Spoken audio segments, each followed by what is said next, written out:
नमस्कार दोस्तों। स्वागत है आप सभी का आज के सेशन के अंदर। दोस्तों मेरा नाम ऋषभ है। एक बार आप लोग क्लियर कर दीजिए अगर मेरी ऑडियो वीडियो आप तक अच्छे से आ रही है। A very good evening to all of you. Good evening Abhishek, Palak, Srishti, Sulekha. Good evening, good evening, good evening. दोस्तों आज हम लोग डिस्कशन करेंगे कि आपको जो पीडब्ल्यू के डिफरेंट डिफरेंट रिसोर्सेज हैं उनको आपने कैसे इस्तेमाल करना है। मुझे पता है बहुत सारे स्टूडेंट्स के दिमाग में ये डाउट है कि सर हमें अपनी बुक्स कैसे यूटिलाइज करनी है, हमें अपने रिसोर्सेज अपनी मैगजीन्स को कैसे यूटिलाइज करना है। ये सारे डाउट्स आपके दिमाग के अंदर हैं, राइट?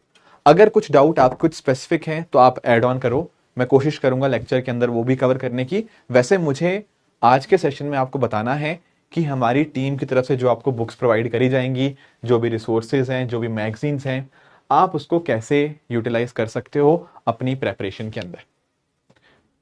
ठीक है? हाँ जी, हाँ जी, हाँ जी। अब देखो, आज आप लोग अब अपनी यूपीएससी की तैयारी स्टार्ट कर रहे हो। अब आपको ये जो एग्जाम है ये रफली हाँ ठीक है, मैं समझ गया। कुछ बच्चे कह रहे हैं कि सर क्या हमें स्टैंडर्ड बुक्स पढ़नी चाहिए, क्या हमें एनसीईआरटी वाला बुक्स पढ़नी चाहिए, क्या हमें नोट्स बनाने चाहिए। ठीक है अनन्या, मैं समझ गया। खुशी, आपका डाउट भी समझ गया। ठीक है, ठीक है, ओके ओके ओके। ठीक है, मैं ये क्वेश्चंस भी पिकअप कर लूंगा लेक्चर के दौरान ही। देखो, सबसे पहली ना एक बात अंडरस्टैंड करना। ठीक है, मैं कवर कर दूंगा इस चीज को कि बुक सफिशिएंट है या नहीं है। ये सारे मैं क्वेश्चंस आपके पिक कर लूंगा, डोंट वरी। देखो, पहली चीज आप लोग अंडरस्टैंड करना, जैसे आज ना हम 2026 में खड़े हैं। अब आप लोग बहुत सारी चीजें लेट से 2 महीने बाद पढ़ोगे, कुछ 3 महीने बाद पढ़ोगे, कोई अगस्त में बात पढ़ोगे, कोई सितंबर में बात पढ़ोगे। 2027 में आपने कुछ टॉपिक्स कवर करने हैं, कोई सब्जेक्ट आपका 2027 के लेटर पार्ट में भी कवर होगा। तो बहुत सारे सब्जेक्ट्स और बहुत सारे टॉपिक्स आपको कवर करने होंगे। और आप लोग, ज्यादातर बच्चे आप में से जो एग्जाम है वो 2029 में दे रहे हैं, एंड कुछ स्टूडेंट्स ऐसे होंगे जो इस एग्जाम को 2030 में भी दे रहे हैं। तो एक बार समझो इस बात को, आपको एग्जाम आज से 3 साल या 4 साल बाद देना है। सबसे बड़ी परेशानी इसमें क्या आ सकती है? सबसे बड़ी परेशानी जो इस पर्टिकुलर टाइम पीरियड में आपको आ सकती है ना, वो ये है कि आपने बहुत सारी चीजें आज पढ़ी होंगी, 2 महीने बाद पढ़ोगे, 4 महीने बाद पढ़ोगे, 6 महीने बाद पढ़ोगे। क्या 3 साल बाद वो चीजें याद रह पाएंगी? क्या 3 साल बाद वो चीजें अगर यूपीएससी के क्वेश्चन में आएंगी तो क्या आप उसको सही मार्क कर पाओगे? जवाब है हां भी और ना भी। पता है क्यों? कुछ ऐसे बच्चे होंगे जिन्होंने उसको बस एक बार पढ़ लिया, सुन लिया, वहीं छोड़ दिया। वो लोग 2029 में जब एग्जाम देंगे और एग्जाम में अगर सेम चीज आ गई तो वो नहीं आंसर कर पाएंगे। पर जिन बच्चों ने सही तरह से पढ़ा था, रिवाइज किया था, समझा था, वो डेफिनेटली यहां पर उस क्वेश्चन को अटेम्प्ट सही मार्क कर पाएंगे।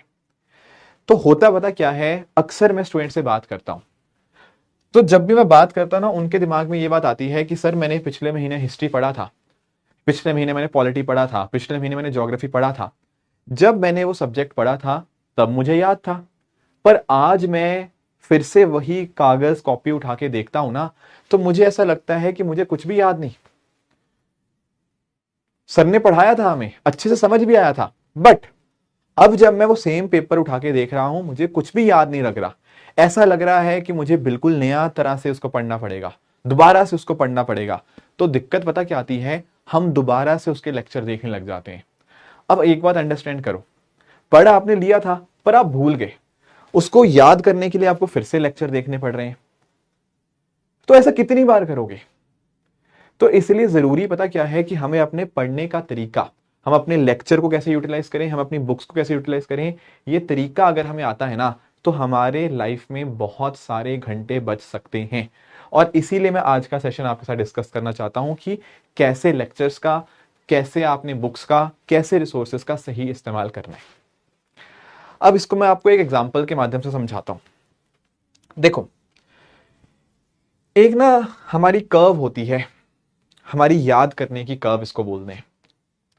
होता पता क्या है, देखो, जैसे मान लो एग्जाम्पल आपको दे रहा हूं। मान लो मैंने आपको आज एक टॉपिक पढ़ाया, ठीक है, पढ़ाया। अब आपको क्लास में हो सकता है टॉपिक ज्यादातर समझ आ गया, इक्का दुक्का चीजें हो सकता है ना भी याद रहें, पर ज्यादातर चीजें समझ आ गई, क्योंकि अभी अभी आपने पढ़ा ना। तो आपको लेक्चर, मान लो मैंने आपको अभी 1.5 घंटा मैंने आपको पढ़ाया, आपको लेक्चर में क्या पढ़ाया उसका 90% आपको पता होगा। क्यों? क्योंकि आपने लेक्चर को ध्यान से सुना। बट अगर आपने लेक्चर को दोबारा रिविजिट नहीं किया तो अगली सुबह आपको सिर्फ 70% याद रहेगा, फिर 60%, 50%, 40%। महीने, 2 महीने या 3 महीने, 4 महीने बाद मैं आपसे पूछूंगा ना, तो आपको शायद 10-15% ही याद रहेगा, बाकी सारा भूल चुके होंगे आप। यही दिक्कत आती है। आपने जब मेरे साथ पढ़ा था तो आपको चीजें ज्यादातर याद थी, पर 2 महीने बाद मैं आपसे पूछूंगा तो आपको चीजें याद नहीं रहेंगी। क्यों? क्योंकि हमने क्या नहीं किया, हमने उस चीज को सही ढंग से रिवीजन नहीं किया। तो हम जब अपनी लेक्चर्स को, जब हम अपनी बुक्स को और बाकी पीडब्ल्यू रिसोर्सेज को पढ़ेंगे, हमें एक बात का ध्यान रखना होगा। क्या? हमें इस कर्व को इतना कम नहीं होने देना। तो क्या करना होगा? देखो, होता पता क्या है, देखो, अगर आप किसी चीज को बस एक बार पढ़ते हो तो आपको भूलने लग जाती है, ठीक है, आप ज्यादातर हिस्सा उसका भूल जाते हो। पर अगर मान लो आपने लेक्चर कर लिया, मेरा जो लेक्चर है आपने कर लिया, उसके बाद आपने उसकी एक बार रिवीजन करी, तो जब आप उसको आपकी रिवीजन कर लेते हो ना, तो फिर आप उसको थोड़ा, आपको वो लंबे टाइम तक थोड़ा पोर्शन ज्यादा याद रह जाता है। फिर अगर आप फिर से याद कर लोगे तो कुछ चीजें और याद रह जाती हैं, फिर कुछ और रिवीजन कर लोगे तो फिर से याद करने की क्षमता बढ़ जाती है, और जब ऐसे 3-4 बार एक बार रिवीजन कर लोगे तो आपको परसेंटेज ज्यादा याद रहेगा। यहां पर देखो, अगर आपको केवल 10% याद रहता था ना, तो 4 रिवीजन के बाद शायद ये नंबर आपका 70 या 80% हो जाएगा। तो पॉइंट पता क्या आता है कि हमें अपने रिसोर्सेस को ऐसे इस्तेमाल करना होगा कि वहां पर हमारे पास बार बार रिवीजन करने का मौका मिले, हम उन चीजों को बार बार रिवाइज कर पाए। आप लोगों ने एक बात सोची है कि यार ये यूपीएससी के बच्चों को ये प्रॉब्लम क्यों आती है कि मुझे कुछ याद ही नहीं रहता, पढ़ा सब है पर याद कुछ भी नहीं है। आप में से भी कुछ बच्चे, आपके कुछ दोस्त वगैरह होंगे या आप कुछ बड़े भाई बहन होंगे जो इस बार एग्जाम दे रहे होंगे, आप उनसे पूछना, वो आपको एक बात बताएंगे कि यार पढ़ा मैंने सब था, अच्छे से समझ भी आया था, पर अभी ऐसा लग रहा है दिमाग में कुछ भी याद नहीं है। उसका रीजन यही है कि उन्होंने सही ढंग से रिवीजन नहीं करी। अब सवाल आता है कि सही ढंग से रिवीजन करने का तरीका क्या है। देखो, थोड़ा सा तो मैंने आपको हिंट दे दिया, बट एक चीज आप यहां पे समझो, क्या आप लोगों को एबीसीडी आती है? हाँ, आई एम वेरी श्योर आप सब लोगों को एबीसीडी आती है। आती है नहीं आती है? हाँ आती है, सबको आती है। कैसे आती है? देखो, जब आपने पहली बार एबीसीडी पढ़ी थी ना, तो आपको कुछ भी समझ नहीं आया। फिर 2 बार, 3 बार, 30 बार, 40 बार आपको वो चीज पढ़ाई गई, आपने भी उसको पढ़ा और आज आपको वो चीज याद है। तो होता पता क्या है, अगर हम सेम चीज को बार बार लिखते हैं, बार बार समझते हैं, बार बार उसको पढ़ते हैं, तो ऑटोमेटिकली वो आपकी लॉन्ग टर्म मेमोरी में चलना जाने लगता है। तो दरअसल में हमारे जो भी रिसोर्सेज होंगे ना, हमें अपने रिसोर्सेज का भी इस्तेमाल बिल्कुल सेम तरह से ही करना है, ताकि वो सारी चीजें हमारी लॉन्ग टर्म मेमोरी के अंदर जाए। अब देखो, सुनो मेरी बात, आप में से कुछ बच्चे बोलते हैं कि सर मुझे इकोनॉमी याद नहीं रहता। क्यों नहीं याद रहता? क्योंकि आपने उनको एक बार पढ़ा। अब मैं जैसे लेक्चर लेता हूं, मैंने शायद 50 बार इकोनॉमी खुद पढ़ लिया, 50 बार बच्चों को भी पढ़ा दिया, तो अब मेरा इकोनॉमी जो है लंबे टाइम के लिए मुझे याद हो चुका है। समझे मेरी बात को? तो अगर आपको भी ऐसे ही याद करनी है चीजें, तो आपको भी बार बार चीजों की रिवीजन करनी पड़ेगी। सवाल आता है कि रिवीजन करनी कैसे है, कौन से रिसोर्सेज से करनी है, वो बड़ा इंपॉर्टेंट बन जाता है। देखो, सुनना मेरी बात यहां पे, अगर आप चाहते हो ना कि वाकई में सब्जेक्ट, देखो समझ तो आई आए पर आपको लंबे समय तक याद भी रहे, इसके लिए कुछ बातें आप यहां पे ध्यान में रखना, ठीक है। सबसे पहले तो देखो, जो भी आपकी क्लासेस होती हैं, जो भी आपका लेक्चर है, उसको आप बहुत ही अटेंटिवली सुनेंगे। जो भी फैकल्टी आपको पढ़ा रहा है, कोई पॉलिटी पढ़ा रहे हैं, कोई हिस्ट्री पढ़ा रहे हैं, कोई इकोनॉमी पढ़ा रहे हैं, कोई ज्योग्राफी पढ़ा रहे हैं, जो भी सब्जेक्ट है, आप सबसे पहली बात तो यह है कि आप लेक्चर बहुत ध्यान से सुने, अननेसेसरी कमेंट ना करें। लेक्चर अगर आप ध्यान से सुनेंगे ना, तो आपको ज्यादा परसेंटेज चीजें याद रहेंगी, ठीक है। लेक्चर सर हमने कर लिया, अब इसके बाद क्या होता है, देखो इसके बाद होते हैं आपके नोट्स। अब प्लीज मेरी बात ध्यान से सुनना, ये नोट्स भी ना दो तरह के होते हैं। आप में से कुछ बच्चे ऐसे होंगे जो क्लास में जो भी सर पढ़ा रहे हैं उनको खुद नोट करना पसंद करते होंगे, जो भी आप लोगों ने हैंड रिटन नोट्स बनाए होंगे। ठीक है, जैसे कुछ फैकल्टीज हैं जो आपको हैंड रिटन नोट साथ साथ में आपको बनवाती हैं और आप लोग भी साथ साथ में बनाते रहते हो। तो अगर आपको हैंड रिटन नोट्स आप बना रहे हो दैट इज ग्रेट। अगर नहीं भी बना रहे हो तो आपको पता है कि हमारी टीम भी आपको जो है वो नोट्स आपको प्रोवाइड करती है, राइट। तो आपको करना पता क्या है, जैसे ही आपका लेक्चर एंड होता है, ठीक है, मान लो आपका 5 से 6:30 का लेक्चर था या उसके बाद 7 से 8:30 लेक्चर था, मान लो आपने लेक्चर ले लिया 7 से 8:30 का। अब 9 बजे पता क्या करो, जो भी सर ने पढ़ाया, जो भी आपने उनके लिए नोट डाउन किया, please go through it once. सोने से पहले आपने उसको एक बार रिवाइज कर लिया। सोने से पहले आपने रिवाइज कर लिया ना, तो आपकी वो लर्निंग कर्व इंप्रूव होगी। अदरवाइज आप सुबह तक कुछ बातें भूल जाते। सोने से पहले आपने एक बार उसको रिवाइज कर लिया, ठीक है। फिर अगली क्लास से पहले, ठीक है, मैं आपको यहां पे लिख देता हूं कि पहली बार कब रिवाइज कर लिया, just after the class. Class खत्म होने के जस्ट बाद ही आपने उसको रिवाइज कर लिया, ठीक है। फिर नेक्स्ट डे आपकी अगली क्लास आएगी, अगली क्लास से पहले आपने फटाफट एक बार और उसको रिविजिट कर लेना है। देखो समझना, इसको ना ज्यादा टाइम नहीं लगेगा। अगर आपने क्लास ध्यान से सुनी होगी तो शायद आपको 10 से 15 मिनट ही लगेंगे क्लास नोट्स को रिवाइज करने के लिए, 10 से 15 मिनट ही लगेंगे। उसके अलावा सेकेंड क्लास जो अगले दिन की क्लास है, ठीक है, अगले दिन की क्लास से जस्ट पहले एक बार आपने फिर देख लेना है। अब देखो, क्योंकि आपने लेक्चर ध्यान से सुना था, आपने एक बार रिवीजन ऑलरेडी कर रही है, जब अगली क्लास से जस्ट पहले उसको एक बार पढ़ने की कोशिश करोगे ना, तो हार्डली 5 से 10 मिनट में आपकी वहीं पर रिवीजन हो जाएगी। हो पता क्या रहा है, पहली बार रिवीजन में टाइम लगता है, दूसरी बार रिवीजन में कम टाइम लगता है, तीसरी बार में और कम लगता है। तो इस तरह से आपने एक बार और रिवीजन कर ली। फिर आपके पास सैटरडे संडेज होते हैं। पूरे हफ्ते में जो जो चीजें पढ़ी है ना, उनको एक बार सैटरडे को या संडे को जब भी आप फ्री हो, उस दिन एक बार पूरा हफ्ते को रिविजिट कर लो कि इस हफ्ते में मैंने क्या क्या पढ़ा।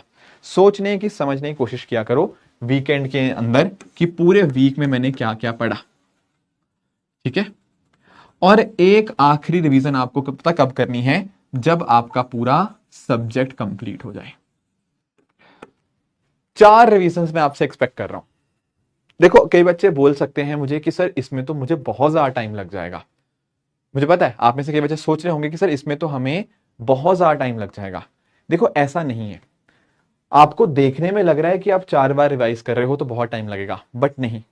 जैसा मैंने आपको बताया, पहली बार रिवीजन करने में टाइम लगता है, दूसरी बार रिवीजन करने में क्यों कम टाइम लगता है, तीसरी बार और कम लगेगा, चौथी बार और कम लगेगा।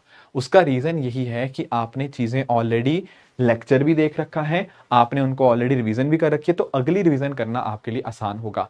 जब आप इतनी बार चीजें बार बार अपने दिमाग में लेकर जाते हो, तो वो सारी चीजें आपकी लॉन्ग टर्म मेमोरी में धीरे धीरे करके आने लग जाती हैं।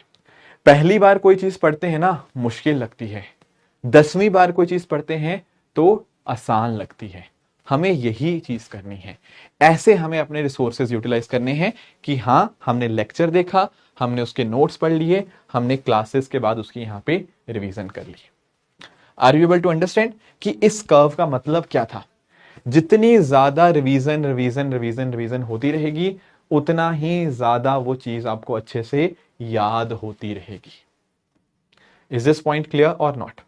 आरती, मैं आंसर कर रहा हूं इसको, don't worry don't worry don't worry, मैं आंसर करूंगा आपका। पहले यहां तक आपको बात क्लियर हुई?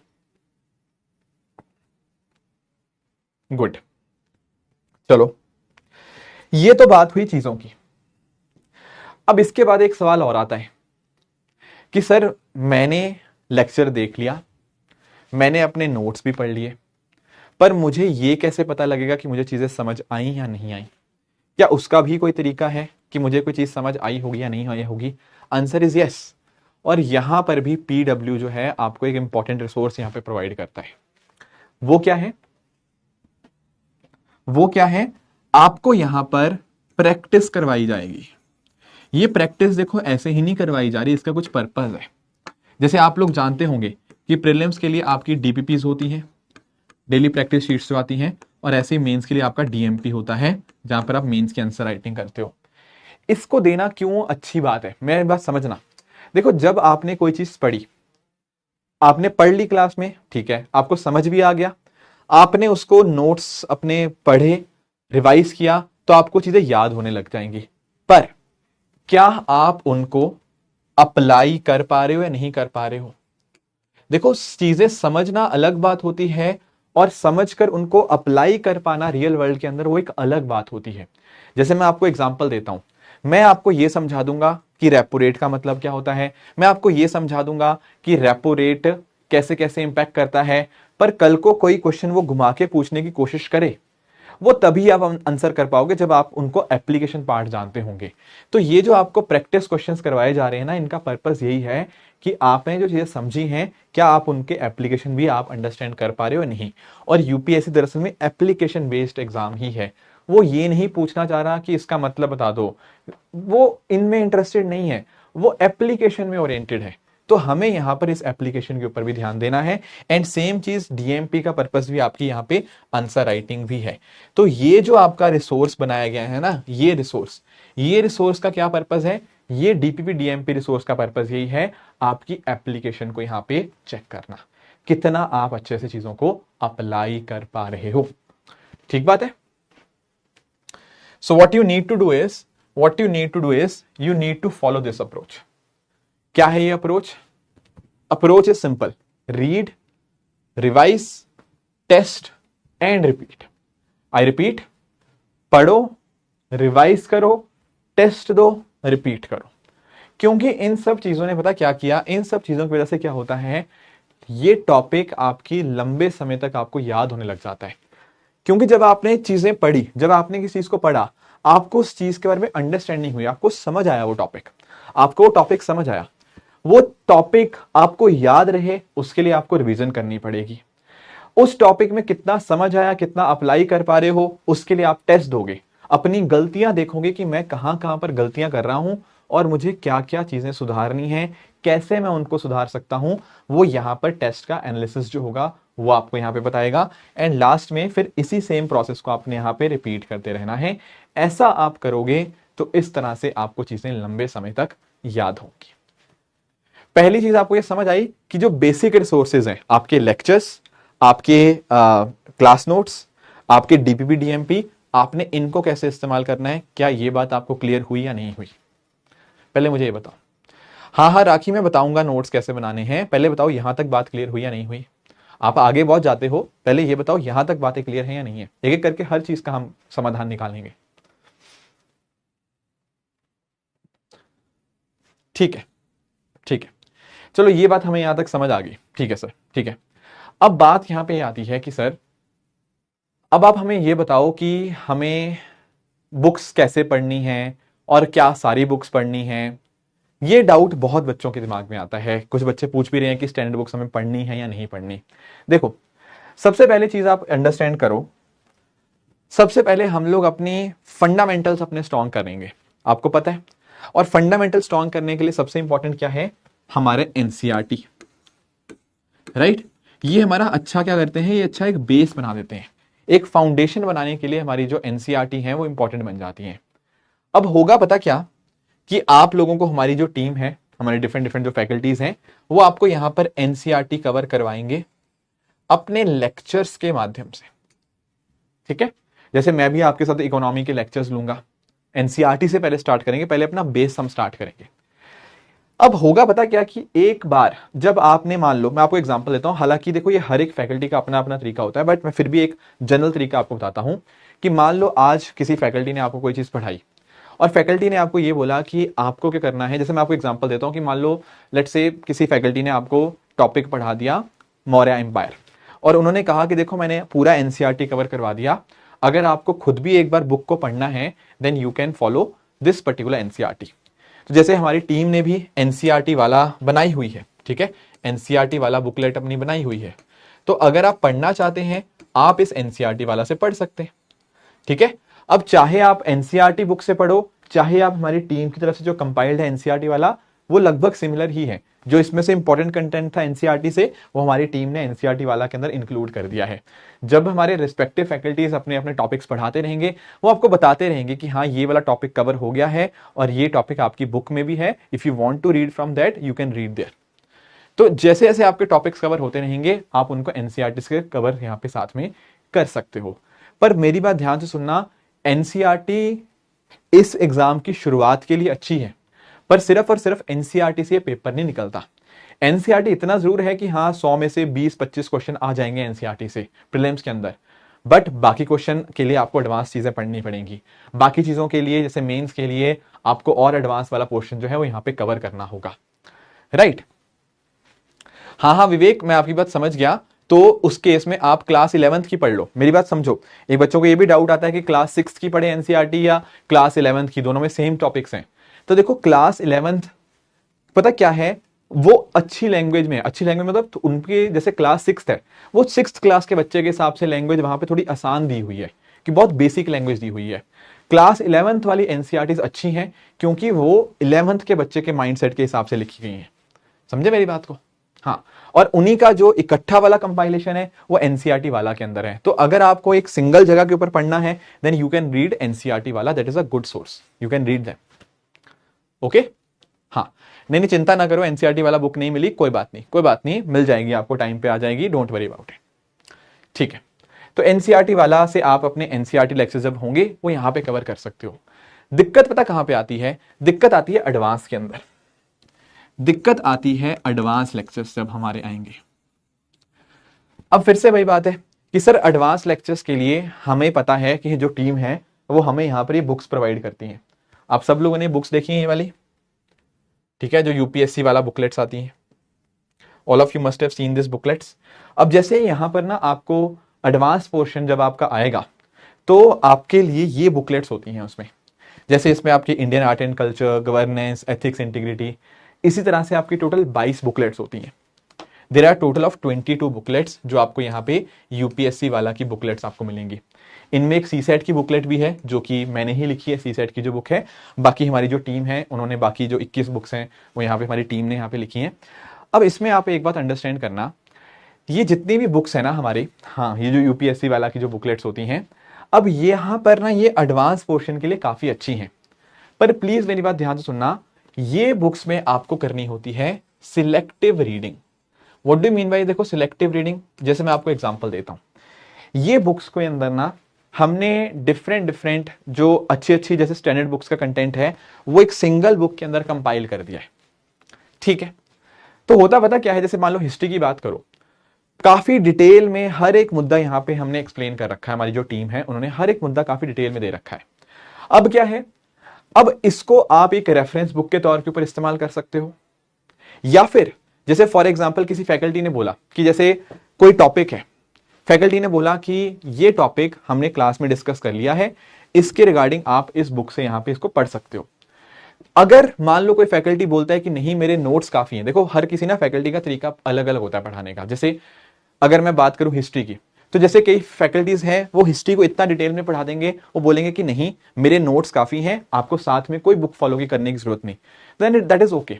पर अगर मान लो फैकल्टी बोलते हैं कि नहीं मैंने आपको क्लासेस में समझा दिया, कुछ फैक्चुअल चीजें ऐसी होती हैं जो फैक्ट याद करने वाले होते हैं, वो फैक्ट मान लो आपकी इस बुक के अंदर दे रखे हैं, जैसे आर्ट एंड कल्चर में हो सकता है कुछ फैक्ट्स हो, तो हमारी फैकल्टीज आपको बता देंगे कि इस बुक के अंदर ये फैक्ट दिए हुए हैं, यहां पर रटने वाले ये फैक्ट हैं, तो आप इस बुक से इसको पढ़ सकते हैं। तो कोई भी टॉपिक मान लो आपको एडिशनल रीडिंग करनी है, वो टॉपिक की रीडिंग के लिए आप यहां पर इन बुक्स को फॉलो कर सकते हो। समझे मेरी बात को? समझे मेरी बात को? ठीक है, कोई बात नहीं। देखो कोई बच्चे कह रहे हैं कि सर हमारे पास 22 बुक्स नहीं आई, सिर्फ 10 आई हैं, कोई बात नहीं, बाकी बुक्स आ जाएंगी। टोटल 22 मिलती हैं आपको, कोई बात नहीं, अगर कुछ बुक्स नहीं आई तो बाकी आपको आ जाएंगी, ठीक है। हाँ हाँ ठीक है, जिनको कोई बुक नहीं आई उनको भी कोई घबराने वाली बात नहीं है, they will also get this books. देखो एनसीईआरटी वाला एनसीईआरटी को कवर करती हैं, उसमें से लगभग 25% क्वेश्चंस आपके प्रीलिम्स के कवर हो जाते हैं। बाकी क्वेश्चन के लिए आपको ये जो एडवांस बुकलेट्स हैं इनको गो थ्रू करना पड़ेगा। हाँ देखो सी सेट की बुक अच्छी है, मुझे पता है, सी सेट की बुक मैंने ही लिखी है, तो that is a good book. And अगर हम 2025 के प्रीलिम्स की बात करें तो मोटा मोटा लगभग सभी क्वेश्चंस, मतलब 4-5 क्वेश्चन छोड़ दें, 95% क्वेश्चंस हमारी इस बुक से ही कवर हुए थे इस बार के प्रीलिम्स के अंदर। लेट्स सी 2026 में कैसे होता है, राइट। तो यहां पर इंपॉर्टेंट वर्ड क्या है, सिलेक्टिव रीडिंग। आपको ये बुक्स एंड टू एंड नहीं पढ़नी, ऐसा मत सोचना कि पहले पेज से लेकर आखिरी पन्ने तक मुझे हर एक चीज रट लेनी है, नहीं। ये बुक्स आपकी सिलेक्टिव रीडिंग के लिए होंगी। कुछ टॉपिक्स जो थोड़े फैक्चुअल होंगे वो आप यहां से कवर कर सकते हो, कुछ टॉपिक्स जो आपको लगता है कि मुझे और क्लैरिटी चाहिए, मुझे थोड़ा सा और इसमें अंडरस्टैंडिंग अपनी डेवलप करनी है, उन स्पेसिफिक टॉपिक्स के लिए आप इन बुक्स का इस्तेमाल कर सकते हो। पूरा का पूरा बुक शुरुआत से लेकर अंत तक याद करने की कोशिश मत करना, ये एक रेफरेंस बुक्स के तौर के ऊपर आप इनको इस्तेमाल करेंगे, ठीक है। हाँ, अब एक क्वेश्चन और बच्चों का आता है कि सर ये तो चलो पीडब्ल्यू के रिसोर्सेज आपने बता दिए, आपने हमें एनसीईआरटी वाला बता दिया जो पीडब्ल्यू की तरफ से है, आपने यूपीएससी वाला बुकलेट्स बता दिया जो पीडब्ल्यू यहां पे ऑफर करता है। क्वेश्चन ये आता है कि सर क्या हमें स्टैंडर्ड बुक्स पढ़नी चाहिए या हमें नहीं पढ़नी चाहिए। मुकुल मैंने बताया अभी सिलेक्टिव रीडिंग कैसे करनी है। जो जो टॉपिक्स आपको लगता है कि जहां पर आपकी क्लैरिटी उतनी अच्छी नहीं है, जहां पर आपको लगता है कि फैकल्टी ने बोला है कि कुछ और एडिशनल रीडिंग इसके रिगार्डिंग करो, कुछ फैक्चुअल चीजें यहां पे एग्जाम में आती हैं, उनके लिए आप पढ़ेंगे, ठीक है। अब डाउट आता है कि सर क्या हमें यहां पर स्टैंडर्ड बुक्स पढ़नी चाहिए या हमारा इनसे काम बन जाएगा। Now that is a very valid question, बहुत सारे बच्चे पूछते हैं। पहली बात मुझे बताओ कि आपको क्या लगता है कि कौन कौन से सब्जेक्ट्स की स्टैंडर्ड बुक्स आती हैं। आप मुझे स्टैंडर्ड बुक्स के नाम बताओ। देखो अगर मैं आपको ऑनेस्टली बात बताऊं ना, तो एक तो बुक आती है आपकी लक्ष्मीकांत जी की, आपकी जो बुक आती है फॉर पॉलिटी, एक बुक आती है आपकी स्पेक्ट्रम।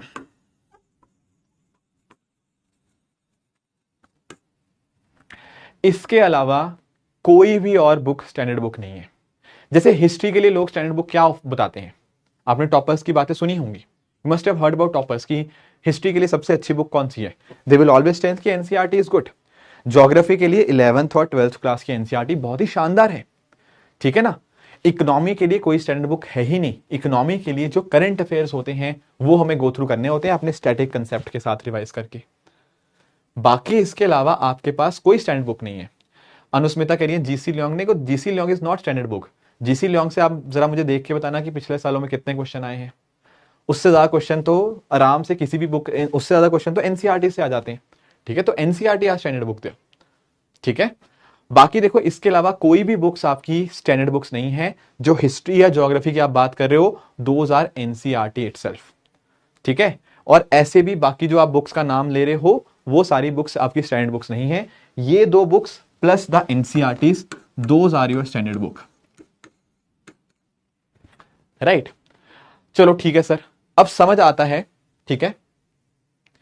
नहीं देखो ये वाली जो आप जो नाम आप बता रहे हो ना, शुभी और बाकी सब, आपके बाद बात समझ गया। उन बुक्स के बहुत सारे क्वेश्चन आते हैं, पर उन बुक्स से भी ज्यादा क्वेश्चन तो एनसीईआरटी से आ जाते हैं जो आप बता रहे हो, ठीक है।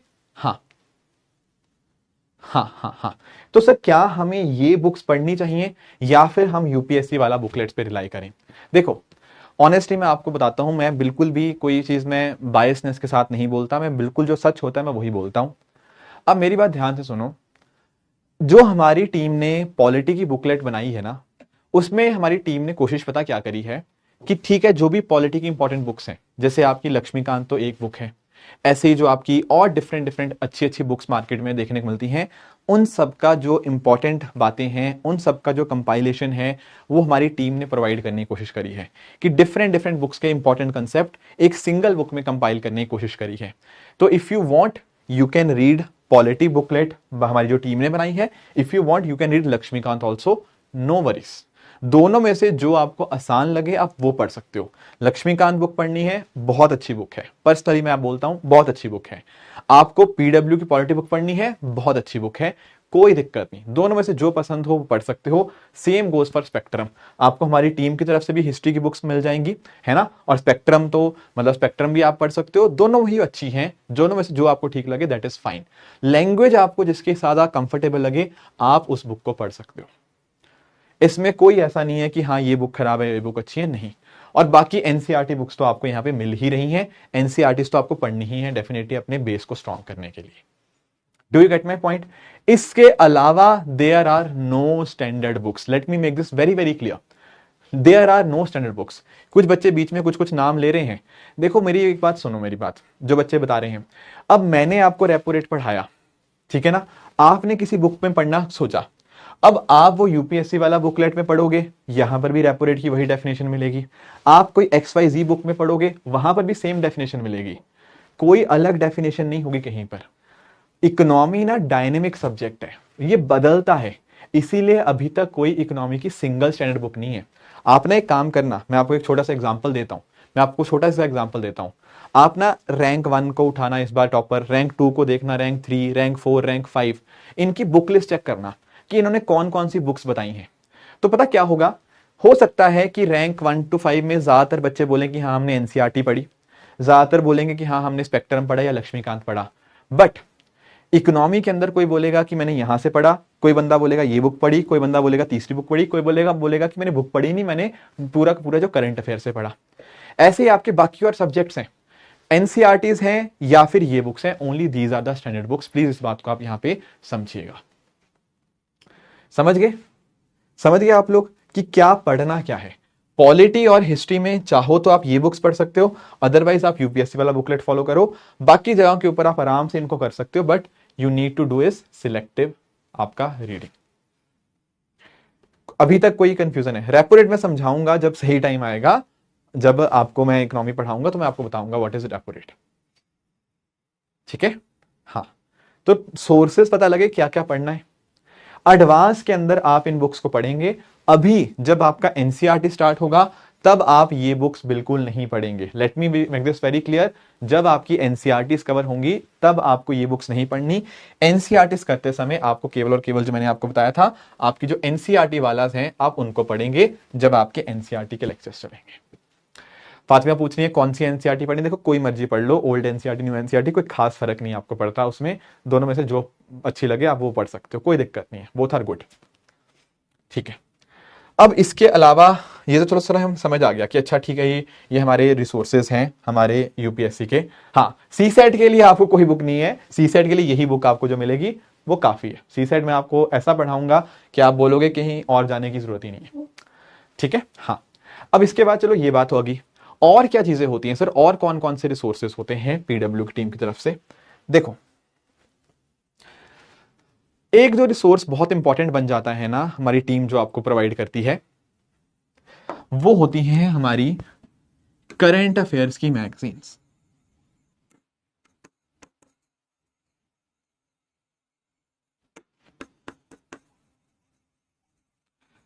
होता क्या है ना दोस्तों, पीडब्ल्यू की टीम जो है वो हर महीने अपनी मैगजीन जो है निकालती है यूपीएससी पर्सपेक्टिव से, पिछले एक महीने में क्या क्या इंपॉर्टेंट करंट अफेयर्स की घटनाएं घटी, उनको स्टैटिक के साथ लिंक करके आपको एक मैगजीन की फॉर्म में यहां पे पेश किया जाता है। अब पहला सवाल तो यह है कि सर क्या हमें ये मैगजीन्स पढ़नी चाहिए, और दूसरी बात क्या हमें इनके नोट्स बनाने चाहिए, और तीसरी बात हमें कब पढ़नी चाहिए। देखो, अगर आप पिछले कई सालों का ट्रेंड अगर आप नोटिस करोगे ना, तो एक चीज आपको जो समझ आएगी वो ये है कि करंट अफेयर्स के ज्यादातर जो सवाल आते हैं वो आखिरी के 15-16 महीने के हो सकते हैं।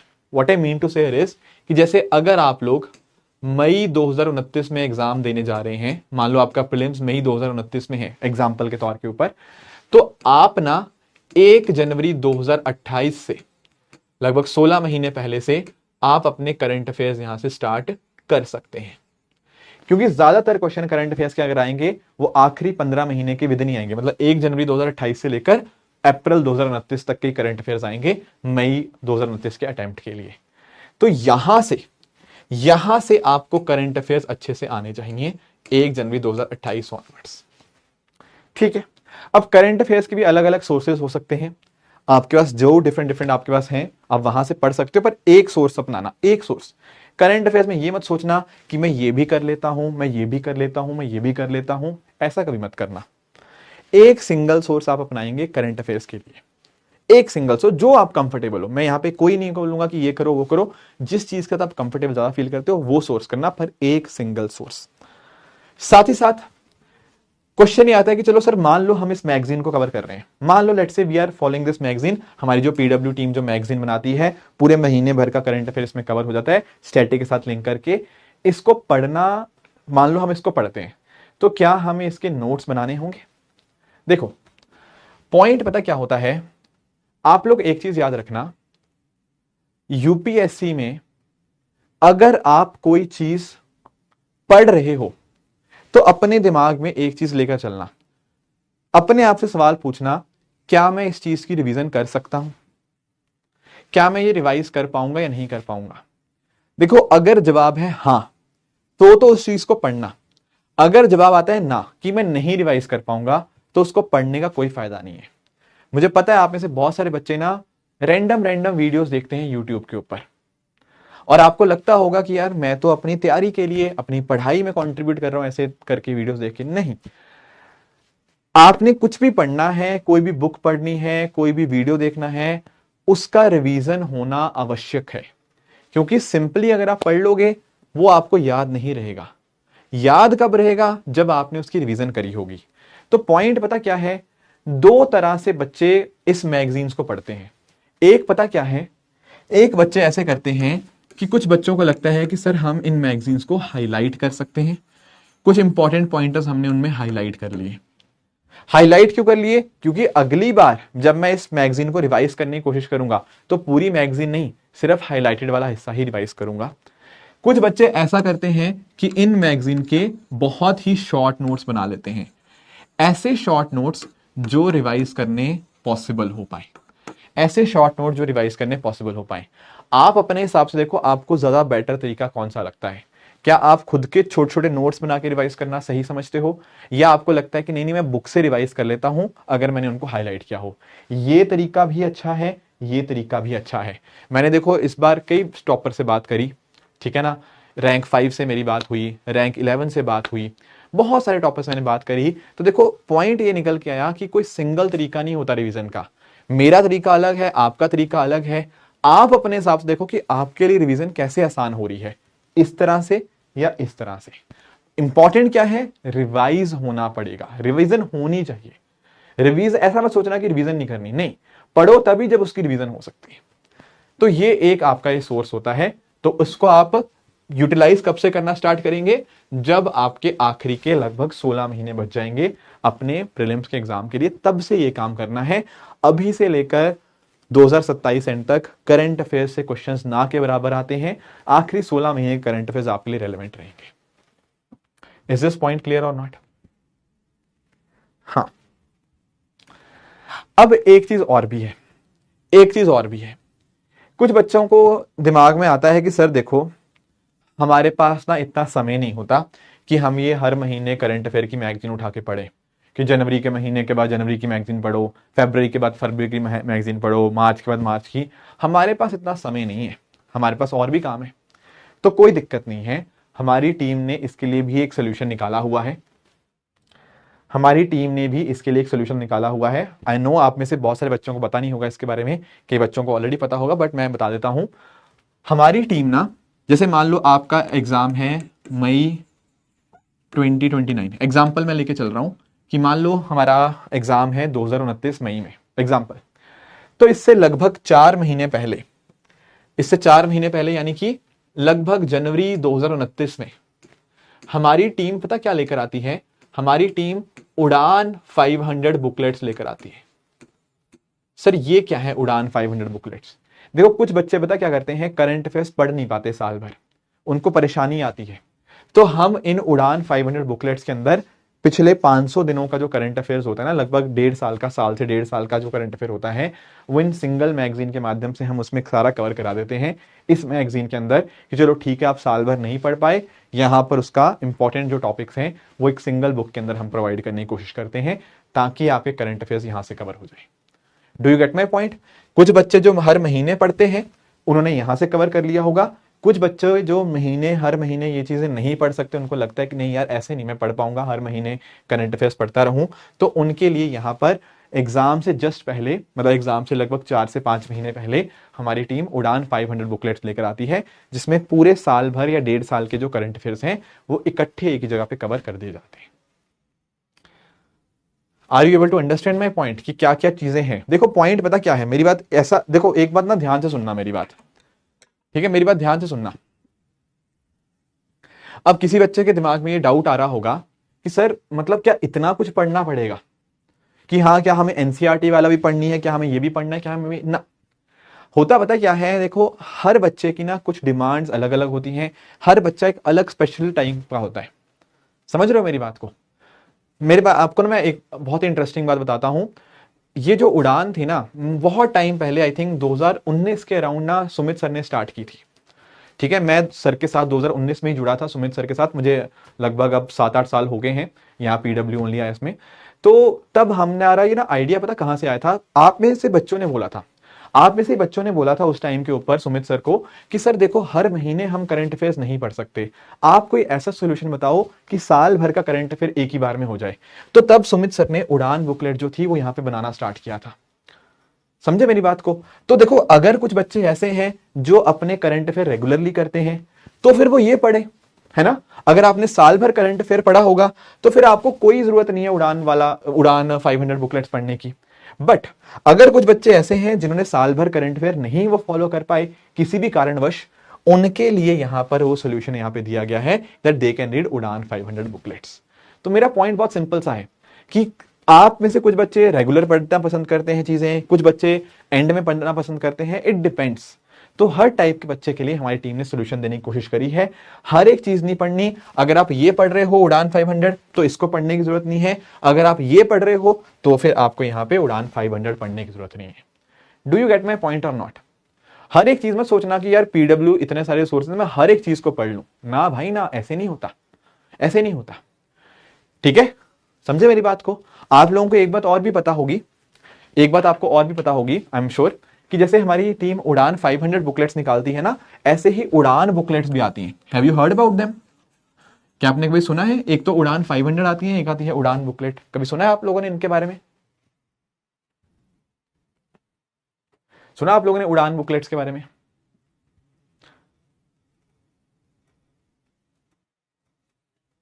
सुना है? हाँ, देखो उड़ान बुकलेट भी सुमित सर, शिवम सर थे उस टाइम के ऊपर, बाद में मैंने भी ज्वाइन किया, तो तब से आ रही है उड़ान, 2019 के टाइम से ही उड़ान आ रही है।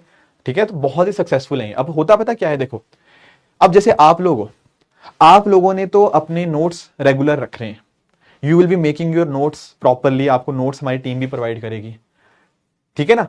तो उनको फिर ये बुक्स पढ़ने की जरूरत नहीं है, क्योंकि उन्होंने साल भर अच्छे से अपने नोट्स बनाए होंगे, दे मस्ट हैव उनके पास प्रॉपर नोट्स होंगे। आखिरी दिनों में रिवीजन करना होगा, पॉलिटी को रिवाइज करना होगा, तो उनके पास खुद के नोट्स होंगे। पर कुछ बच्चे ऐसे होते हैं जिनके पास खुद के नोट्स नहीं होते, एग्जाम से कुछ महीने पहले सोचते हैं कि मैं कैसे रिवाइज करूं, मैंने तो नोट्स ही नहीं बनाए। तो उन बच्चों के लिए सोल्यूशन दिया गया है हमारी टीम ने कि ठीक है भाई, आपके पास नोट्स नहीं थे, हमने आपके लिए नोट्स बना के दे दिए, तो उनके लिए हमने उड़ान बुकलेट्स बनाई हुई हैं। अगर आपके पास खुद के नोट्स हैं, बहुत ही बढ़िया, फिर आपको ये बुक्स पढ़ने की कोई जरूरत नहीं। पर अगर आपने खुद के नोट्स नहीं बनाए हुए, तब आप आखिरी टाइम के अंदर ये फॉलो कर सकते हैं। तो देखो हर एक चीज ना हमारे पास ना, हमारी टीम ने बहुत सारे अलग अलग बुक्स, अलग अलग रिसोर्सेज निकाले हुए हैं, बहुत सारे। जिसको जो जरूरत है वो उस हिसाब से उस चीज को यूज करे। ऐसा नहीं कि हर एक चीज मुझे पढ़नी है कि नहीं नहीं, मैं डेली करंट अफेयर भी पढ़ूंगा, मैं मंथली भी पढ़ूंगा, मैं ईयरली भी पढ़ूंगा, मैं उड़ान भी पढ़ूंगा, मैं उड़ान 500 भी पढ़ूंगा, मैं यहाँ पर ठीक है एनसीईआरटी भी पढ़ूंगा, यूपीएससी भी पढ़ूंगा, लक्ष्मीकांत भी पढ़ूंगा। ऐसे नहीं करना है आपको। सोल्यूशंस बहुत सारे हैं, किसी के लिए ये काम कर जाएगा, किसी के लिए ये काम कर जाएगा। Do you understand my point? पहले मुझे यहां तक बताओ, क्या आपको यहां तक इस बात की क्लैरिटी मिली या नहीं मिली? यहां तक आपको इस बात की क्लैरिटी मिली या नहीं मिली? अभी तक कोई कंफ्यूजन है तो बताओ एक बार। सॉल्यूशंस मैंने सारे बता दिए आपको, मैंने सारे सॉल्यूशन बता दिए कि क्या क्या है आपके पास, क्या क्या आपको दिया जा रहा है, क्या क्या आपके पास होगा। पर इसका मतलब ये नहीं कि आपको हर एक चीज इस्तेमाल करनी है, ठीक है ना। आज के टाइम में सबसे बड़ी प्रॉब्लम यही है कि कंटेंट की कमी नहीं है, कंटेंट हमारी टीम ना बहुत शानदार बनाती है, पर आपको क्या उठाना है, क्या पढ़ना है, वो आपको देखना होगा। ठीक है, किसके लिए क्या काम कर रहा है मैंने वो भी आपको बता दिया, ठीक है। हाँ, अब जैसे उड़ान का है कंटेंट, वैसे ही हमारे पास एक मेंस का सॉल्यूशन भी आता है, जिनको हम लोग बोलते हैं प्रहार बुकलेट्स। ठीक है, आप लोगों ने सुना होगा। जैसे कोई बच्चा है, मान लो उसको मेंस देना है, जैसे अभी ना थोड़े दिनों के बाद मेंस आएगा, अभी जैसे 24 को प्रीलिम्स है, 24 के बाद प्रीलिम्स के बाद बच्चे मेंस की तैयारी करेंगे। ठीक है, 3 महीने बाद उनका मेंस होगा। तो उस टाइम कई बच्चे ऐसे होंगे, जैसे मुझे पता है अभी हर साल ऐसा होता है ना कि प्रीलिम्स के बाद बच्चे बहुत आते हैं मेरे पास और मुझे बोलते हैं कि सर मेंस देना है 2.5 महीने 3 महीने बाद, मेरे पास नोट्स ही नहीं है, मैं कहां से पढ़ूं। तो उनके लिए हमारी टीम ने प्रहार बुकलेट बनाई हुई है कि अगर मान लो आपको मेंस की तैयारी करनी है और आपने कभी खुद के नोट्स नहीं बना पाए हो, then you can follow this Prahar booklets. ये नोट्स की फॉर्म में ही पूरा का पूरा मेंस का सिलेबस यहाँ पे कवर्ड है। मैं फिर से वही बात बता रहा हूं, अगर आप में से कुछ बच्चे ऐसे हैं जिनके पास मेंस का कंटेंट पूरी अच्छे से रेडी है, आपने नोट्स बढ़िया बनाए हुए हैं, मेंस का सारा सिलेबस आपका कवर्ड है, तो फिर आपको नहीं पढ़ने इनकी जरूरत। पर अगर आप में से कुछ बच्चों को लगता है कि नहीं यार, मैंने पढ़ा तो था पर मेंस मेरा उतने अच्छे से तैयार नहीं है, मैं चाहता हूं कि मेंस का कंटेंट मेरा अच्छा हो जाए, तब आप फिर प्रहार बुकलेट पढ़ लीजिएगा। Are you able to understand? ये भी एक सोल्यूशन है जो मेंस की तैयारी को आपके यहां पे शानदार करता है। तो प्रीलिम्स हमारा उड़ान के लिए सोल्यूशन आता है और मेंस के लिए हमारा जो है वो प्रहार सोल्यूशन आता है। ठीक है, ओके। तो ये सारे डिफरेंट डिफरेंट तरह के सॉल्यूशंस हैं। बाकी इसके अलावा पीडब्ल्यू रिसोर्सेज की बात करूं तो उसमें आपके पास टेस्ट सीरीज भी आपको प्रोवाइड की जाएगी, प्रीलिम्स के लिए भी, मेंस के लिए भी, ताकि आप अपने आंसर्स लिख पाओ, आप लोग अपने मॉक टेस्ट दे पाओ, आप लोग अपने प्रीलिम्स की चेक कर पाओ कि आप एमसीक्यू कितने अच्छे से सॉल्व कर पा रहे हो, क्या दिक्कत आ रही है, वो सारी चीजें आपको मिलेंगी। नेहा, जो नोट्स होंगे ना वो आपको अपलोड होते रहेंगे, जो नोट्स होंगे आपके अपलोड होते रहेंगे। ठीक है, हाँ, ठीक है, हाँ। तो ये रिसोर्सेज आपको ऐसे ऐसे आपको यहाँ पे देखने होंगे। ठीक है, तो ये सारे रिसोर्सेज हैं जो हमारी टीम यहाँ पे ऑफर करती है, right. But in the and देखो, फॉलो आपको यही करना है कि कोई भी चीज, मेरी बात बहुत ध्यान सुनना, आगे से ना कोई भी वीडियो देखो यूट्यूब पे, कोई भी बुक पढ़ो, कोई भी नोट पढ़ो, उनको पढ़ने से पहले, उन वीडियो को देखने से पहले अपने आप से एक सवाल जरूर पूछना, क्या मैं इस वीडियो की, क्या मैं इस पीडीएफ की, क्या मैं इसकी रिवीजन कर पाऊंगा या नहीं कर पाऊंगा। अगर जवाब है ना, तो उसको देखने की कोई जरूरत नहीं है। क्यों? क्योंकि अगर आप उसकी रिवीजन नहीं कर पाओगे, एग्जाम में क्वेश्चन आएगा, आप कर ही नहीं पाओगे। एग्जाम में क्वेश्चन तभी होगा जब आपने उसको पढ़ा है, आपने उसको रिवाइज किया है और उसका टेस्ट दिया है। इसीलिए हमारे पास रिसोर्सेज बहुत सारे हैं, हमें उनका सही ढंग से इस्तेमाल करना आना चाहिए, हमें उनका सही ढंग से इस्तेमाल करना आना चाहिए। ठीक है, अब कुछ बच्चे बोलते हैं कि सर हम नोट्स कैसे बनाएं अगर मान लीजिए हमें बनाने हो। देखो,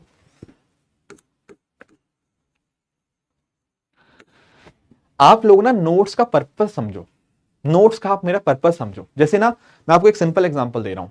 अब जैसे मान लो आज क्या तारीख है, आज 18 तारीख है, आज है 18 तारीख।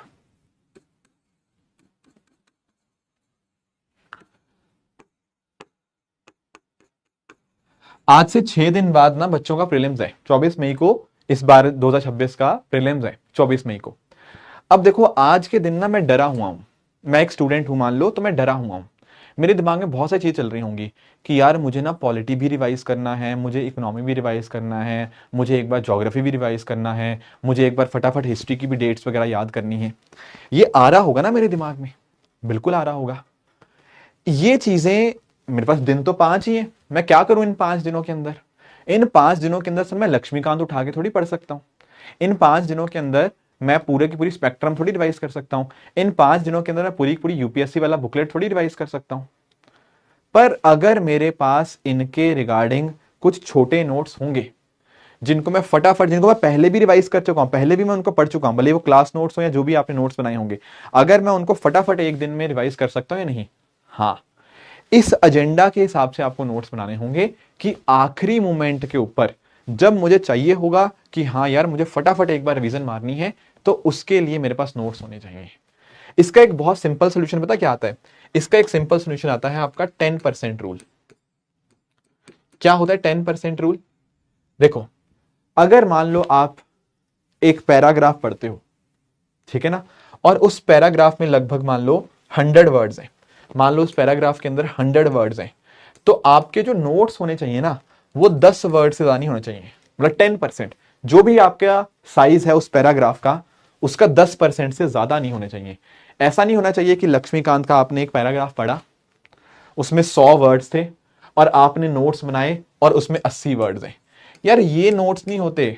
नोट्स क्या होते हैं? जिनकी आखिरी मोमेंट के ऊपर रिवीजन हो पाए। वो तभी हो पाएंगे जब 100 वर्ड्स के पैसेज को आपने केवल और केवल 10 शब्दों के अंदर कन्वर्ट कर दिया हो। सर ऐसा कैसे हो सकता है? भाई देखो, 100 वर्ड्स ना राइटर ने लिखे होंगे आपको कोई चीज समझाने के लिए। सभी वर्ड्स उसमें इंपॉर्टेंट नहीं होते, वो आपको समझाने के लिए उसने इतने सारे वर्ड्स लिखे होते हैं। आपको इन दी एंड जो याद करने होंगे वो केवल ये 10 वर्ड्स होने।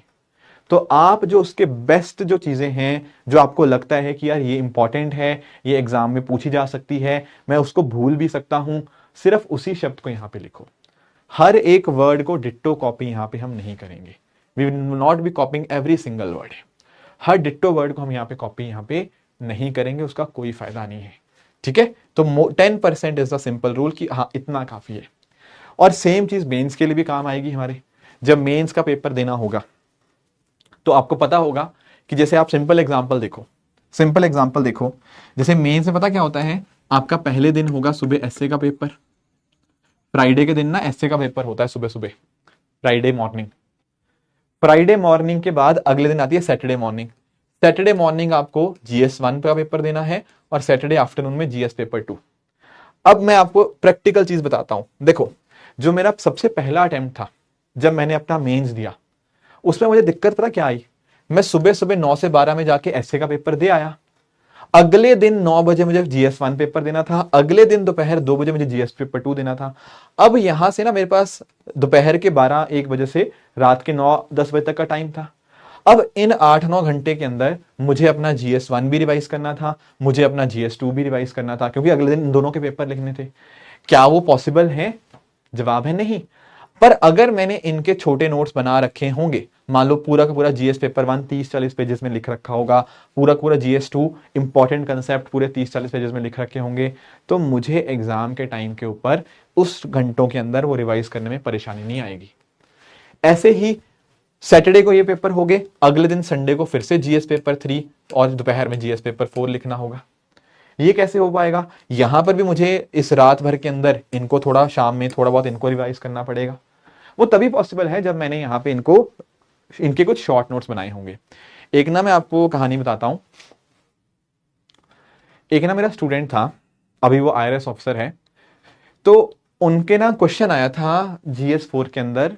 आप लोग पढ़ोगे, आपको जो फैकल्टी से पढ़ाएंगे, इमोशनल इंटेलिजेंस के बारे में एक कंसेप्ट आता है, बड़ा ही इंटरेस्टिंग है। डेनियल गोलमैन ने ना एक बड़ा ही इंटरेस्टिंग कॉन्सेप्ट दिया है अपना इमोशनल इंटेलिजेंस का। अब हुआ पता क्या, इस बच्चे ने बहुत बार इमोशनल इंटेलिजेंस पढ़ा हुआ था। उसको पता था कि इमोशनल इंटेलिजेंस के 5 कंपोनेंट्स क्या होते हैं, बट एग्जाम के समय वो उसको लिख ही नहीं पाया, उसको कंपोनेंट याद ही नहीं आए। क्यों नहीं याद आए? क्योंकि इसने पढ़े हुए थे पर इसने रिवाइज नहीं किए हुए थे। रिवाइज क्यों नहीं कर पाया? क्योंकि रात को इसको टाइम ही नहीं मिला, क्योंकि इसके पास शॉर्ट नोट्स ही नहीं थे। एंड इस वजह से वो पेपर के अंदर वो क्वेश्चन ही अच्छे से अटेम्प्ट नहीं कर पाया। तो ये होता है। अगर आखिरी मौकों में, आखिरी हफ्ते में आपको कुछ रिवाइज करना हो, तो अगर आपके पास छोटे नोट्स होंगे तभी आप उनको रिवाइज कर पाओगे। पूरी की पूरी जो बड़ी बड़ी बुक्स होती हैं वो आखिरी हफ्ते में रिवाइज नहीं की जा सकती। खुद के छोटे छोटे नोट्स होंगे वो रिवाइज किए जा सकते हैं। इस उद्देश्य के साथ हमें नोट्स बनाने हैं। आपको मेरी बात समझ आई यहां तक या नहीं आई? ठीक है, तो ये हैं आपके रिसोर्सेस और कैसे इनका इस्तेमाल करना है। आई होप आपको समझ आया होगा। तो लेक्चर्स तो हैं ही हैं, आपके नोट्स भी हैं, आपकी एनसीईआरटी बुक्स भी हैं, आपकी यूपीएससी वाला बुकलेट्स भी हैं, उड़ान प्रहार भी हैं, डीपीपी डीएमपी भी हैं, आपके टेस्ट वगैरह भी हैं, हर एक चीज है। मैगजीन्स भी हैं, मंथली मैगजीन्स, पर उसको इस्तेमाल हमें लिमिटेड सेंस में करना होता है हमारी एग्जाम के रिक्वायरमेंट के हिसाब से। Okay, yes. अब आप लोगों के जो डाउट्स हैं आप प्लीज मेरे से पूछिए। जो भी डाउट्स हैं आपको, जो भी डाउट्स हैं आप प्लीज मेरे से पूछिए।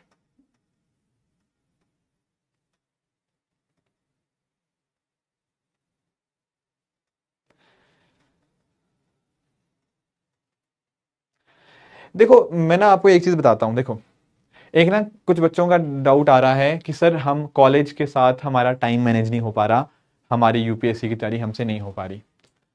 देखो, मैं आपकी बात समझ सकता हूँ कि कॉलेज जब आप जाते हो तो डेफिनेटली काफ़ी सारा टाइम आपका कॉलेज में लगता है। कॉलेज में बहुत सारी एक्टिविटीज़ होती हैं, पढ़ाई के रिगार्डिंग भी, एक्स्ट्रा करिकुलर भी, तो टाइम की कमी आती है। बट ऑनेस्टली मैं आपको बात बताऊं कि मैंने बहुत सारे कैंडिडेट्स ऐसे देखे हैं जो बिजी होने के बावजूद वो यहां पर इस एग्जाम को क्रैक कर सकते हैं। आप लोगों को ना, मैं देखो, मैंने पर्सनली आपको बता रहा हूं, मैं लगभग हर साल ना 200-300 टॉपर से बात करता हूं। हर जैसे इस बार अभी मेरी ऑल इंडिया रैंक 1 अनुज सर से भी बात हुई थी, ठीक है। कुछ दिन पहले all India rank 5 Ishan Bhatnagar से बात हुई थी मेरी। ऐसे अभी उससे पहले भी, ठीक है, ऑल इंडिया रैंक जो क्या था उनका 43 था शायद, हाँ, उनसे बात हुई थी, राइट। उससे पहले मेरी बात हो रही थी आशीष से, आई थिंक 185 रैंक था। अब नोटिस करो यार, हर बंदे की ना कहानी अलग अलग है। और उससे पिछले जाओगे ना तो ऑल इंडिया रैंक 6 आपको याद होंगी, सृष्टि डबास। मैं थोड़ा सा उनकी कहानी आपको बता देता हूं। देखो, जो सृष्टि थी ना, ऑल इंडिया रैंक जो 6 आया था जिनका लास्ट टू लास्ट ईयर, आपको पता है कि वो यूपीएससी की तैयारी सिर्फ तैयारी नहीं कर रही थी, वो साथ में जॉब भी कर रही थी। She was an RBI grade B manager. RBI grade B में वो जॉब कर रही थी। अगर आपको पता हो, जिन बच्चों के कोई फ्रेंड्स या कोई सीनियर्स कभी इस जॉब में रहे हैं, तो दे मस्ट हैव रियलाइज्ड कि यार ये जॉब बहुत हेक्टिक है। मतलब दिन के लगभग 10 घंटे हमें उस जॉब के अंदर देने पड़ते हैं। एक काफी काम, मतलब ऐसा नहीं है कि कोई बंदा मतलब ऐसे है कि हाँ ठीक है काम करने के लिए ना, वो एक्चुअल में वो जो काम है इट डिमांड्स योर अटेंशन। तो पहला अटेम्प्ट था, देखो ऐसा भी नहीं कि उनका 5वां अटेम्प्ट था, 6ठा अटेम्प्ट था ना, पहले अटेम्प्ट के अंदर बिना कोई बैकग्राउंड के उन्होंने पहले अटेम्प्ट के अंदर रैंक 6 उनके अचीव किया, अलोंग विद जॉब। ऐसा नहीं था कि साल भर की छुट्टी थी जॉब की ना, जॉब के साथ साथ उन्होंने तैयारी करी। होता पता क्या था कि एवरी मॉर्निंग वो सुबह जनरली 4 बजे उठती थी, सुबह 4 घंटे उन्होंने पढ़ना, सुबह 4 बजे से लेकर सुबह 8 बजे तक, फिर उसके बाद 9 बजे से लेकर शाम के 6 बजे तक या 7 बजे तक उनकी जॉब रहती थी। तो पॉइंट पता क्या है कि देखो, टाइम तो अपने पास 24 घंटे ही है, पर अगर हमारा डेडिकेशन है किसी एग्जाम के लिए, किसी चीज के लिए, तो टाइम हम निकाल लेते हैं। टाइम निकालना ही पड़ता है। और इसका ना देखो, सबसे बढ़िया रीजन भी उनका ये था कि सुबह के टाइम के ऊपर ना कोई इंसान आपको डिस्ट्रैक्ट करने वाला नहीं होता। सुबह 4 से लेकर 7-8 बजे तक ये टाइम होता है ना, कोई आपको कॉल नहीं आता उस टाइम के अंदर, कोई बहुत ज्यादा शोर हल्ला नहीं होता, तो बहुत ही शानदार टाइम होता है। तो उन्होंने इसलिए सुबह का टाइम यहाँ पे रखा हुआ था कि वो 4 घंटे मेरा पूरा फोकस अपने पढ़ाई के ऊपर होगा, कोई फोन, कोई इंस्टाग्राम, कोई कुछ किसी को डिस्ट्रैक्ट नहीं करता उन टाइम के अंदर। तो उन्होंने किया, ठीक है, उन्होंने किया, ठीक है। विकास से मेरी बात हो रही थी, उन्होंने किया। आप लोग मोहित के बारे में जानते होंगे, ठीक है। किसी दिन ना, मैं अभी इस क्लास में तो नहीं, मैं जो मेरा सीसेट वाला जो क्लास थी ना, उसमें मोहित आए थे, ऑल इंडिया रैंक 281। आप लोगों ने उनका ना कभी देखना, मैं आपके साथ शेयर भी करूंगा, मैंने ग्रुप पे भी डाला था, बहुत ही अच्छे स्टूडेंट है मेरे, ठीक है। आप ही की तरह वो क्लासेस के अंदर थे, Mohit Agrawal, all India rank 281। तो उन्होंने भी Indian economic services IES officer थे, he got all India rank 1 in Indian economic service. तो उसके साथ साथ उन्होंने यूपीएससी की भी तैयारी करते थे। तो भाई, एक तो दिन में और काम करना, फिर शाम के टाइम पढ़ाई करना, इतना आसान नहीं होता ये काम, पर लोग करते हैं क्योंकि उनके दिल में जुनून है इस चीज को करने के लिए, ठीक है ना। तो पॉइंट वही है, हर किसी इंसान के लिए टाइम होता है। मैटर ये करता है हमारी प्रायोरिटी क्या है, हम ज्यादा वेटेज किस चीज को दे रहे हैं अपनी लाइफ के अंदर, समझे। तो इसीलिए क्या करना होता है, बहुत सारे टॉपर्स बहुत मेहनत करते हैं, आप भी मेहनत करेंगे तो बिल्कुल बैलेंस होगी आपकी तैयारी भी। क्लियर है, ठीक है। आपकी क्लास में ना मैं कभी ला नहीं पाया, कभी मैं जब आपकी क्लासेस आएंगी ना तो मैं बहुत सारे टॉपर्स को लेकर आऊंगा। उत्कर्ष का आपने कहानी सुनी होगी, ठीक है। ईशान की कहानी, ठीक है, ईशान की कहानी मैंने टेलीग्राम पे शेयर की थी, आपको याद होगा, जो रैंक 5 आए हैं इस बार, ठीक है। वो 2 साल पहले मेरे स्टूडेंट थे इकोनॉमी के, लास्ट टू लास्ट ईयर ही got all India rank I think 276। वो आईआरएस ऑफिसर बनते बनते साथ साथ में तैयारी करते थे, दिन में उनकी ट्रेनिंग चलती थी, रात के टाइम वो पढ़ते थे, बट किया उन्होंने, मेहनत करी, तो आया इस बार रिजल्ट, ठीक है ना। तो इसीलिए मतलब अगर आप करेंगे ना तो बिल्कुल होगा। इट इज ऑल अबाउट कि हम टाइम को मैनेज कैसे कर पा रहे हैं, ठीक है, कुछ और डाउट्स है तो आप प्लीज बताइए। संजना ऑप्शनल के बारे में, ऑप्शनल वाले जो फैकल्टीज हैं वो बताएंगे आपको। देखो पॉइंट पता क्या है, ऑप्शनल बहुत ही ना स्पेसिफिक हो जाता है, मैं आपको उसका रीजन देता हूं। अब पब्लिक एडमिनिस्ट्रेशन के जो फैकल्टी हैं उनका पढ़ाने का तरीका अलग है, पीएसआईआर के फैकल्टी पढ़ाने का तरीका अलग है, हिस्ट्री वाले फैकल्टी का तरीका अलग है, मैथ्स वाले फैकल्टी का तरीका अलग है। तो ऑप्शनल ना बहुत ही फैकल्टी ओरिएंटेड होता है, हर एक फैकल्टी का अपना अपना तरीका है ऑप्शनल के अंदर, वो आपके ऑप्शनल वाले फैकल्टीज ही डील करेंगे उस चीज को।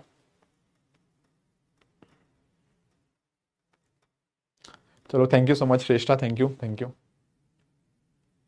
ठीक है, हाँ माइक्रो नोट्स बना सकते हो, यस बना सकते हो।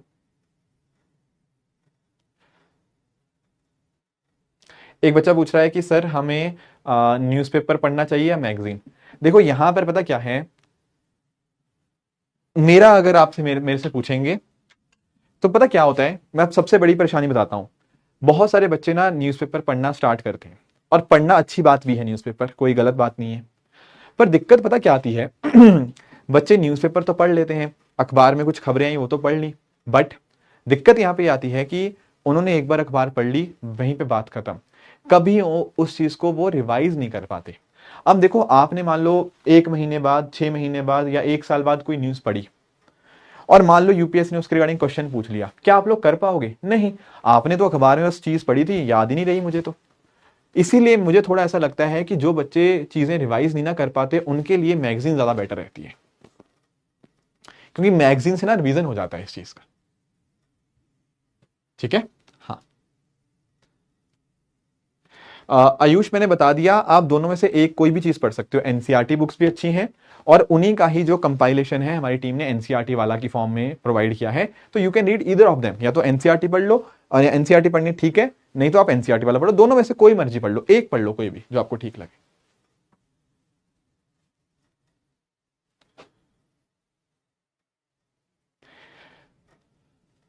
हाँ, नहीं जीएस पेपर 1 2 3 4 बिल्कुल बिल्कुल, देखो युवराज उनके लिए भी जैसे ना जीएस पेपर 1 2 3 4 कोई अलग चीज नहीं है। जैसे ज्योग्राफी जो हमारे फैकल्टी पढ़ाएंगे वो जीएस 1 के साथ कनेक्ट करेंगे, हिस्ट्री भी जीएस 1 के अंदर आएगी, मैं आपको इकोनॉमी पढ़ाऊंगा तो मैं जीएस पेपर 3 के साथ उसको यहाँ पे लिंक करवाऊंगा। तो मैं तो आपको जब एडवांस पोर्शन पढ़ाऊंगा ना, प्रीलिम्स में, इस दोनों का इकट्ठे ही पढ़ाऊंगा, और बाकी फैकल्टीज भी ऐसे ही करेंगे। ठीक है, तो देखो हाँ आई थिंक आपके मोस्टली डाउट्स हो गए हैं।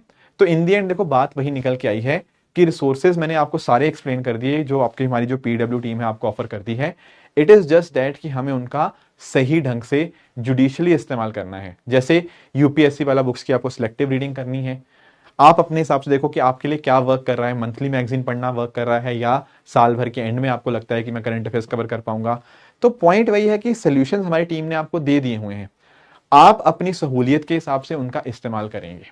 हर बच्चे को हर एक चीज नहीं पढ़नी, इट इज जस्ट दैट कि जिस जिस चीज में आपको कमी लगती है और आपका पढ़ने का क्या तरीका है, आपका रिवीजन करने का क्या तरीका है, उस हिसाब से आप यहाँ पे इन रिसोर्सेज का इस्तेमाल करेंगे।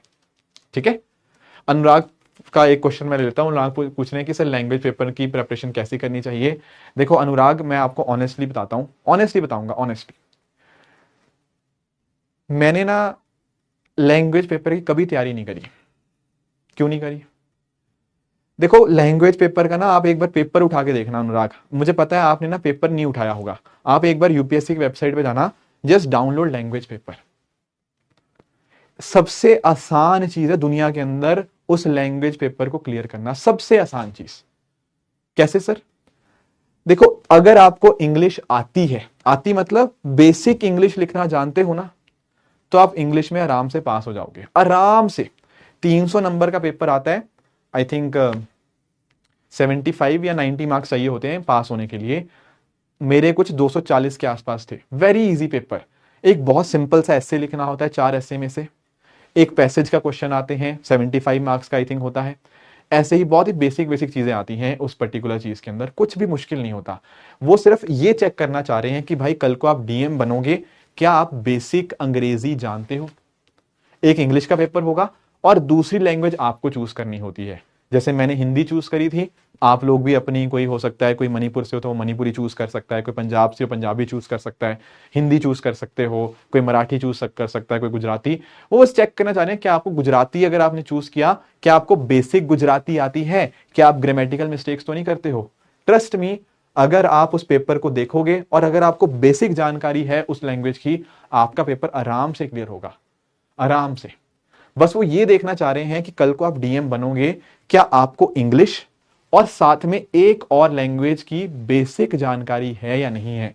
ऐसा तो नहीं है कि आप बहुत ही ग्रामेटिकल मिस्टेक्स कर रहे हो, आपको बिल्कुल इंग्लिश ही नहीं आती, ठीक है ना। बस ये देखना चाह रहे हैं वो। अगर उतना आता है, बेसिक इंग्लिश पढ़ना, बेसिक इंग्लिश लिखना, तो आपका आराम से क्लियर होगा। मैंने कभी नहीं तैयारी करी, मेरे दोनों में, हिंदी में भी और इंग्लिश में भी, कुछ 240 और 230 नंबर आए थे out of 300, which is one of the highest. अगर आप किसी भी उसमें चेक करना, बहुत इजी होता है, बहुत ही इजी होता है वो पेपर, बहुत इजी होता है, ठीक है। आखिरी के 1-2 दिन भी थोड़ा सा बेसिक चीजें पढ़ लोगे ना आप, तो देखो यार, इंग्लिश तो आपको पढ़नी ही पढ़नी है। इंग्लिश तो जब हम सब्जेक्ट्स पढ़ेंगे, आप बुक्स पढ़ रहे हो ना, आपको बुक्स पढ़नी आती है ना, आप थोड़ी बहुत आंसर राइटिंग कर रहे हो ना, इससे तो आपके 150 नंबर आएंगे कम से कम, मैं सच बता रहा हूं। मतलब वो बस ये चेक करना चाह रहे होते हैं कि जैसे आप में से, जैसे आप लोग का तो इंग्लिश मीडियम है, कुछ बच्चे ऐसे होते हैं जिनका इंग्लिश मीडियम नहीं रहा होता, पर क्या वो बेसिक इंग्लिश लिखना जानते हैं नहीं जानते, that is what they want to test. बहुत इजी रहता है वो, बहुत इजी रहता है। ऐसे पेपर के लिए विक्रम अलग से सेशन रहेगा, डोंट वरी, ठीक है। हाँ हाँ हाँ, ठीक है, हाँ जी। चलो फिर आज के सेशन को हम यहीं पे रैप अप करते हैं, ठीक है। आई होप आपको जो सोर्सेज के बारे में जानकारी चाहिए थी, वो सारी की सारी जो जानकारी है वो आपको यहाँ पे मिल पाई होगी। बाकी देखो, आगे मैं आप लोगों को मिलूंगा, ठीक है ना, जब हम लेक्चर्स भी हम अपने स्टार्ट करेंगे, ठीक है, तो उनके अंदर बहुत अच्छे से डिस्कशन करेंगे। बस मैं हमेशा आपको बोलता हूँ कि आपकी तैयारी स्टार्ट हुई है, आप लोग एक अपने ओपन माइंडसेट के साथ आना। जैसा भी आपने अभी तक आपका बैकग्राउंड रहा है, अच्छा रहा है, बुरा रहा है, कोई घबराने वाली बात नहीं है।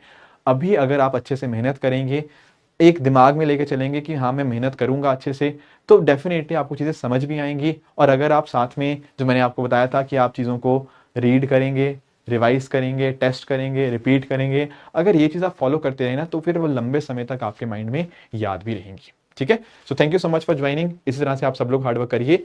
जय हिंद, जय भारत।